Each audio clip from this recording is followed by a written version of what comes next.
So the more responsibility you accept, the more control you have, the greater freedom you have. You're about to hear a life-changing speech from Brian Tracy. Relax, take notes, and watch this entire video so you don't miss anything that can have a huge impact on your life. Negative emotions, we say that this is responsible and this is irresponsible. And everybody is on a graph somewhere in between these two. You're either irresponsible, is you see everybody else is responsible for your life, or you're totally responsible. The top 10% of people are totally responsible. These are leaders, and you can be a leader without followers. You can be a leader without a staff. A leader is a person who behaves like a leader, and a leader is someone who takes total responsibility. Now, the more responsibility you accept, the more control you feel you have over your life. Not only physical and financial control, but emotional control. You feel you are in charge, and the more control you have, the more freedom you have. If you were to ask people why they want to start their own business, why they want a lot of money, if you ask them over and over again, the final question they will always give you is to be free. We all want to be free. We love freedom. No human being has ever said, I have too much freedom, please take some away from me. There are politicians who believe that members of the voting public have too much freedom, and they believe that they have been elected to take that freedom away by taxes and regulation. But there's never a person who says, I have too much freedom, please tax away my income, please regulate me and constrain my behavior so that I do things that you think are good for me. When you put it like that, nobody would ever say that. And yet this is one of the great dilemmas of the day. So the more responsibility you accept, the more control you have, the greater freedom you have. And the greater freedom you have, the more positive emotions you have. So there's a direct one-to-one link between responsibility and control, freedom, and positive emotions. At the bottom end of the spectrum,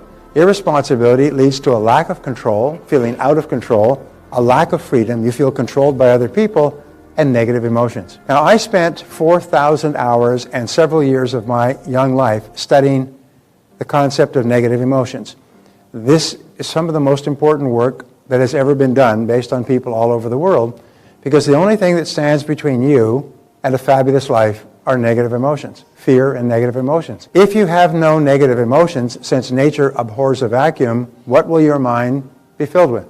If you have no negative emotions, the mind does not remain empty. What does it fill with? It fills with positive emotions of love and happiness and joy and exhilaration. So the great business of life is to eliminate negative emotions. And eliminating negative emotions is the key to unlocking the power of your subconscious and superconscious minds. So how do we do that? Well, I figured out how. And it works like a dam. So we say here, the negative emotion tree. Now this is my creation. The negative emotion tree is something that I designed. And in the negative emotion tree, what you have, let's say this is the negative emotion tree that you have here. And then you have the trunk, and then you have the root system. And here's the ground, all right? Now, in the negative emotion tree grow the fruits of the negative emotion tree, which are anger and fear and doubt. And then there is jealousy, the green-eyed monster. Then there's envy. Do you know that envy is the primary motivating force of most modern politics? Is those who have less envy those who have more, and vote for people who promise to take it away from them. And then her twin sister, resentment. Envy and resentment go around together, arm in arm. And then there's self-doubt, and there's all kinds of fears, and there's about 54 negative emotions. And these are sort of like trees. These are like fruits in the trees. So how do you get rid of the negative emotions? Well, we say the first thing you do is you starve the roots. You starve the root system, because if you starve the root system, the tree will shrivel up and die. So there are two essential factors that keep negative emotions, that create them and keep them alive. The first is justification. And justification is where you feel that you are justified in your negative emotion. As a matter of fact, justification is where you say, hey, I'm entitled to this negative emotion because of what this person did and what this person said and what this person said to me. I'm justified. And what we do is we talk around, as we drive around, we have a continual, ongoing conversation thinking of all the reasons why we're justified in being angry, upset, and negative about this person. That's all we think about is, I'm entitled to this emotion. The other factor that creates negative emotion, is identification. Identification is taking things personally. If we can't take things personally, then what happens is we cannot attach any negativity to it. If it's not personal, for example, if someone robbed a store in Bangladesh 2 weeks ago and took all the money of the poor people, we don't suffer any negative emotion from that because we don't take it personally. We look at unfortunate experiences that happen in the world, earthquakes and tsunamis and so on, but we don't get emotional about them because they don't really affect us. How many people went to bed tossing and turning and weeping over the Japanese tsunami and the shutdown of the nuclear reactor? Well, we read it in the paper and then we just watch something else on TV, go to the comic section or sports. I mean, to us, there's no emotion attached to it because we don't take it personally. And so if you stop justifying and creating reasons why you're entitled to the negative emotion, and you stop identifying, your negative emotions begin to shrivel and die. Now, how do we starve the fruits of the negative emotion tree? We become non-judgmental. If you can become non-judgmental, in which case you simply refuse to judge. You simply refuse, like they say, that prejudice is prejudgment, and so what you do is you don't judge. In the Bible, which is a book that gives a lot of ideas on peace of mind, it says, "Judge not that ye be not judged, for with whatever judgment ye mete out, you shall be judged withal." In other words, if you judge other people, they'll judge you. So what you do is you judge not. And if you don't take a side or an opinion, you have no emotion attached to it. It disconnects the emotion completely. So when you hear something, don't get upset or angry about it, just don't judge. You say, well, let's get all the facts. I have worked with great leaders whose companies face tremendous crises, and in every case, they go as calm as water. They're calm and they're placid and they don't judge. They say, well, let's see exactly what happened. And so they ask questions. I've written a book on this called, it was going to be called Crunch Time. They called it Crunch Point. But what it basically says is it taught people stop the clock, stay calm, get the facts. And they don't judge, they don't get angry, they don't get upset, they don't get worked up, they stay calm. And the measure of how successful you are as a person is how calm you can remain when there's turbulence in the world around you, as opposed to getting caught up immediately. The second thing is identifying, don't take things personally. And so we say here, we become non-judgmental, and second of all, we disidentify, we practice detachment. The entire Buddhist religion, by the way, which affects about 600 million people in the world today, and which has some beautiful precepts, is detachment. It's non-attachment.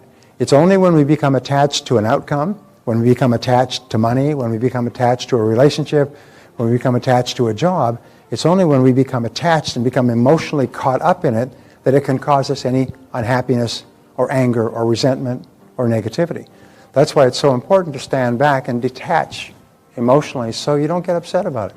And you say, well, it's just like when you think of things that happened in the past, you say, well, things just happen. Simple as that. Things just happen. And we say that, things just happen. Well, this happened, blah, blah, blah, yeah, well, things happen. You know the old one, rhymes with spit, happens? Yeah, stuff happens. And if you can say that, then you remain calm. Now, here's an interesting point, is calmness is what leads to peace of mind. Calmness is also coextensive with self-esteem, self-confidence, effectiveness, creativity. When you become emotionally involved in anything, all of your creative, your higher mental powers shut down and you revert to fight or flight, your limbic system, fear, anger, and so on. As long as you become emotionally involved, you cannot think clearly. There's a line from Francis Bacon, it says, where it maketh a man who can in no way be true to his own ends. In other words, we get so excited. So the key is to stay calm. That's why they say, take a deep breath, count to 10, stay calm, detach, get the facts, don't get upset, don't get involved. Well, this is how we starve the negative emotions. You'll find that people who have no negative emotions are much calmer and much more positive than others. However, there's something even better, and that is the key to ridding yourself of negative emotions is to cut down the trunk of the tree, is to cut down the trunk of the tree, which is blame. And blame lies at the root of 99% of negative emotions. Is we find that if this is blame, we cut down the tree. And it's almost as if these negative emotions were lights in a Christmas tree, and the Christmas tree is plugged into the wall. Is if you unplug a Christmas tree light from the wall, what happens to all the lights simultaneously? They all go out. And when you stop blaming, all your negative emotions stop. And for as long as you're not blaming, your negative emotions stop. You have no negative emotions. And at that moment, your mind starts to fill with positive emotions. So how do we stop blaming? Well, this is so simple and so powerful It is literally, for me, it's life-changing. I still have to use it every day, because is your life full of difficult people and reversals and unexpected setbacks? Of course it is. So the only question is not what happens. You can't change that. You can change how you respond, your response ability. So nothing and no one makes you angry. There is no anger or negativity in a situation by itself. It has no emotion attached to it any more than a rock does. All emotion in a situation is emotion that you put into that situation by the way you interpret it to yourself, by the way you justify or identify or blame. So eliminating blame and negative emotions, eliminate them by using the law of substitution. And the law of substitution says replace the blame thought with this affirmation, I am responsible. Now this seems so simple, and yet I still think about it and use it every day, is that it's impossible to blame. It's impossible to accept responsibility and to blame at the same time. The one cancels the other. So it's impossible to be negative and accept responsibility. It's impossible to not feel empowered when you accept responsibility. So say these words. Say, I am responsible. I am responsible. Now I want you to think of any negative experience in your life that still causes you any anger, upset, unhappiness, and just say instead, I am responsible. Just think to yourself, I am responsible, I am responsible. Now, what I learned, which had such an impact on my mind, is that we rationalize. By rationalize, is we use our mind to think of all kinds of reasons why we are entitled to our negative emotions. So what we do instead is we use our mind to cancel negative emotions and to think of reasons why we should not have them.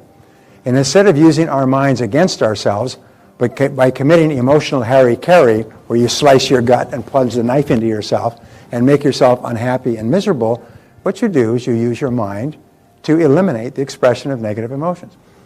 So if you think of any negative experience in your life, you just simply say, wait a minute, I am responsible. I am responsible. And then you think, in what way am I responsible? In what ways am I responsible? If you're dealing with a negative situation that you've had for a long time, the first time I recommend this to you, it's very hard, because you have fallen in love with your negativity.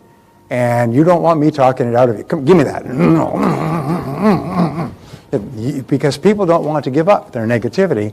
And so you're going to have to play with this idea and say, wait a minute, let's say you had a lousy relationship and the person treated you very, very badly and it ended with awful divorce and emotional stress and so on and so forth. What you do is you say, wait a minute, I'm responsible. I am responsible. Now, how and in what way could I possibly be responsible? Well, I got myself into the situation. I married the person. When it was clear it wasn't going to work out, I stayed in the situation. In fact, even before I got married, I knew that this was not a good idea, but I did it anyway because my mother expected me to. And we'd already sent out the invitations. And I could have gotten out. 38% of people who get married say that if it were not for all the people coming, they'd already changed their mind. 38% of people realize they would have changed their mind. I had this great experience. I was taking a taxi to the airport, and I said to the taxi driver, I said, please take me to the airport. He said, where are you off to? I said, well, I'm off to Vancouver. He said, well, it's nice to pick up somebody who knows where they're going. And I said, really? He said, yeah. He said, I had a fare last night. It was really interesting.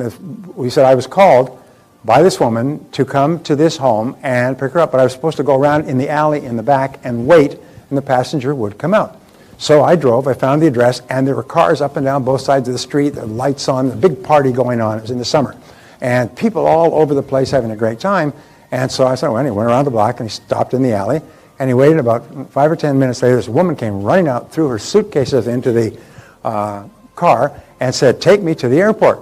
And he said, great. And he started off the airport, and he said, where are you off to? She said, first plane out in whatever direction. She said, I don't care. And he said, really? He said, I've never had that before. He said, well, you see all those people back there? He said, that was my wedding reception. I just got married this afternoon, and I knew I shouldn't be marrying that guy. And I got home, and I sat undressing, changing her clothes after the wedding. She sat in my room and said, my God, what a mistake I've made. This is really stupid. She said, I'm getting out of here before it goes any further. She said, take me to the airport. I'm taking the first plane out in either direction. And she did. And 38% of people who get married think that way. This is by the marriage counselors, by the way, who counsel couples. They find about 38% on average, based on a study of 100,000 counseled couples, decide not to get married because they're caught up. My point is this, is if you had a bad business deal, who got you into it? Did you go into it yourself? Did you make the decision yourself? Did you make the choice? Did you have some misgivings but you kept on going, or did you not find out enough information? In other words, use this brilliant mind of yours to think of all the reasons why you are responsible. And when, as you do that, you'll find the negativity begins to fall away. And you stop being negative about the other person. You say, hey, I'm an adult. I made some bad decisions. That was really dumb. And then start telling yourself, that was a dumb decision. I was really stupid to do that. If I had done more research, or I thought about it, or I listened to my intuition and so on, now you're using your mind to keep yourself calm and positive and clear. And you keep saying, hey, I am responsible. I am responsible. And as you say, I am responsible, you jerk the plug on the negative emotion tree, and all your negative emotions stop. If you're having trouble sleeping, just keep saying to yourself, I am responsible, I am responsible, I am responsible. Having trouble when you're driving around thinking about something you're mad at, just keep saying, I am responsible, and find reasons why you are. And as you focus, because your mind can only think of one thing at a time, as you think of the reasons why you might be responsible in this situation, your negative emotions stop. And eventually they just stop completely and they don't come back. If you apply this, by the way, to one negative situation in your life that still makes you angry when you think about it, if you apply this in a matter of a few days, each time that memory pops up, you cancel it by saying, wait a minute, I'm responsible. Within a few days, it'll stop popping up and it eventually die away. And you'll say, you know, I haven't thought about that situation for 2 or 3 weeks. And when it pops up, you just slap it down like whack-a-mole. You just slap it down and say, wait a minute, I'm responsible. It stops again. And soon, it's gone forever.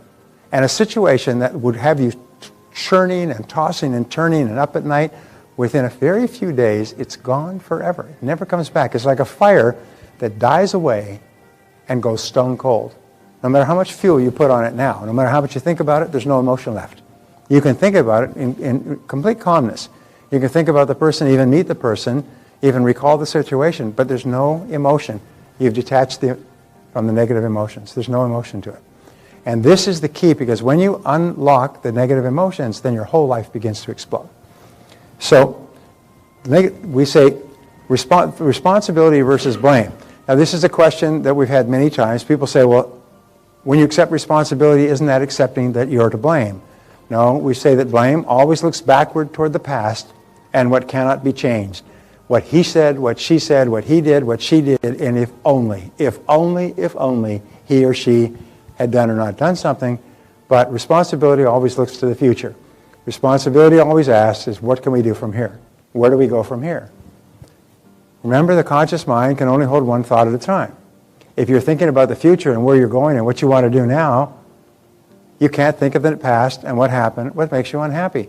So if the thinking about the future makes you happy, gives you a sense of power, gives you a sense of freedom and control, and forces you to think about what you want. There's a wonderful line from Helen Keller where she says, when you turn toward the sunshine, the shadows fall behind you. When you think about what you want and where you're going, all the negative things fall behind you, and you stop thinking about negative things. And if you do something habitually, or if you do something repeatedly over and over again, what do you eventually develop? You develop a habit. So pretty soon you develop the habit of looking on the bright side.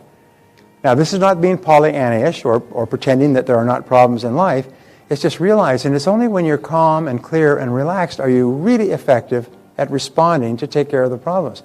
You can't take care of the problems if you're upset and angry and frustrated and lashing out at other people. And when you say, I am responsible, it's like Jesus calming the waters. When you say, I am responsible, your emotions go calm.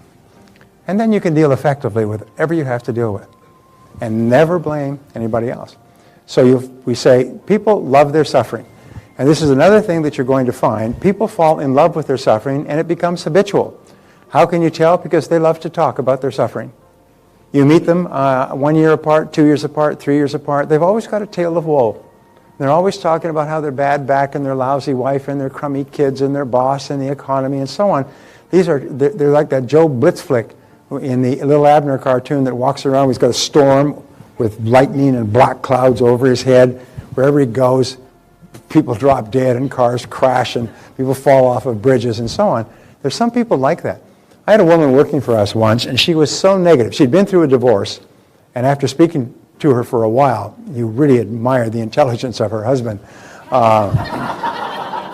She was so negative and so critical and so angry that she would walk near our photocopier and it would seize up. It was a new photocopier and it would stop working. She went out and bought a new car, and she drove that new car away from the dealership and down the road, and it consumed itself in flames. It literally blew up and consumed itself in flames. And she got out and stood by the side of the road. This car started smoking, and it stopped and sputtered, and she got out, and flames came up, and the car just burned. And they went back and they did a forensic analysis of the car, and they said there was nothing wrong with the car. I mean, it's a brand new car, and it's the kind of car that this never happens with. But I'll tell you, the same negative attitude that was paralyzing our photocopier whenever she went near it just destroyed the car. I mean, she was so negative. And she was black, and all she thought about was her suffering and how badly she'd been done by her previous husband. That's all she could think about was her husband. So when you meet people who are in love with their suffering and love to talk about their suffering, what you should do is, Emerson said, give them a good shake and put them back in touch with their real selves. And so Barbara and I used to call this the advice. And I'd come home, and Barbara wanted to be a counselor at one time, and she realized if you're going to be a counselor, you have to deal with people suffering all the time. So you go and deal with their suffering, you come home feeling lousy. You want to go and pull the curtains or the blankets over your head. Anyway, so she said, no, I'm not going to do that. So what she did is she decided to become a very quick and efficient emotional counselor, and she would give the advice. And this is the advice. If someone pours out his or her problems to you, listen, and then respond with the following. You are responsible for your own life. What are you going to do about it? Whenever anybody gives you a problem, you nod, smile, and say, yes, that's all very true, but you're responsible for your own life. What are you going to do about it? Now, as you keep reminding that you are responsible for your own life, I'm responsible for my own life. If I'm not happy, it's up to me to change it. Tell other people, you're responsible for your life. What are you going to do about it? No, I don't want to hear about this. I don't care what he did, she did, any of this. I don't want to hear about it. Remember, when you reward people by encouraging them to talk about their problems, that's all they talk about is their problems. And pretty soon they come back and they phone you up and they call you late at night and they come over and visit you on the weekend. You become an emotional first aid station that they keep stopping at. So what you do is don't encourage them. You say, well, that's really too bad, but you are responsible for your own life. What are you going to do about it? And they'll say, oh, yes, yes. They'll go, yes, but, yes, but, yes, but, yes, but. And they'll tell you all the reasons why he did, she did, he did. So, yes, I know, I heard that, but you're responsible. What are you going to do about it? And you know what will happen is two things. One is to say, you know, you're right. I can't sit around complaining all the time. I might as well do something. Or the second thing is to just stop coming around. They'll find that you're not a very interesting person. You're not very compassionate because you're not willing to spend half of your life while they pour out their troubles to you. So, the existence of one negative emotion that you will not let go of will cause you to stay in the same place, spin your wheels, and go in circles for the rest of your life.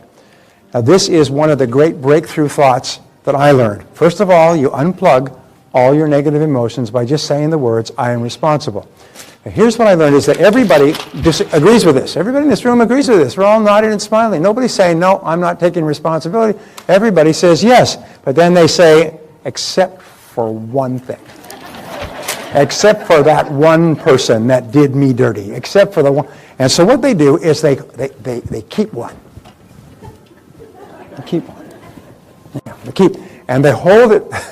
They hold it, and they say, I'm going to keep this one.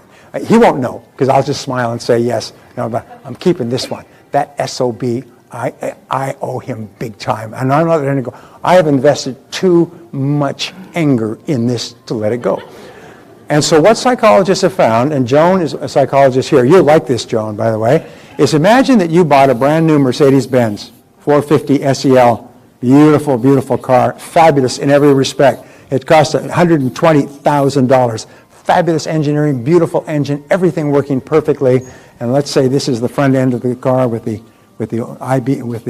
symbol, and so on. And so on. And And however, there was a problem in the factory, nobody picked it up, but they installed one of the brakes backwards on one of the front wheels. They installed it backwards so that that wheel would not turn. The wheel is locked in place. Now you get into the car and you start it up, and of course they have the drivetrain which drives the back wheels, and you start it up and you step on the gas and the car starts to move, but this wheel won't turn. It's locked in place. What will happen to the car? Yes, the car will start to go around in circles. It'll start to spin around this wheel. I've just explained to you about a 4-year degree in modern psychology. Unhappy people are people who have one brake locked on, and as a result, they go around in circles all their lives. They never get ahead, they never get happy, they never get rich, they never have great relationships, they never have good health, is they're constantly going around this. The whole purpose of psychotherapy is to help people identify what that is, whether it goes back to childhood or a relationship or an embarrassment or a shame or something else. But if you have one brake locked in place where you have not let go, then your life will go around in circles forever. This is one of the reasons why people who have been through this process that we're talking about and finally agreed, they had the courage to let it go. It takes tremendous courage to let something go that was so painful when you were young, but to have the courage to accept responsibility and emotionally walk away from it. The ability to do that sets you free. And in a short period of time, that situation is like a bag of garbage you left by the side of the road. It's gone forever. It falls off the horizon. And suddenly your whole life, like that car now, this car can go at incredible speeds and take you to a wonderful place. Your life, like a great Mercedes-Benz, can now go to extraordinary places at great speeds if you can get rid of that one thing. But it's hard to do. It takes courage to do it. It takes character. It takes fortitude. And the only way you can do it is you start to work on it and work on it by saying, I am responsible. And then there's one more thing that you can do, which is our next section, ta-ta, called releasing your brakes. This is the brake that you have on. How do we release the brake? You see, if it was easy to release your brakes, everybody would be happy and joyous and popular and thin and rich. It is the brakes that we have on that are holding us back, and they are invariably psychological and emotional brakes. So what we have to learn to do is release our brakes so that we are free, so we can just fly.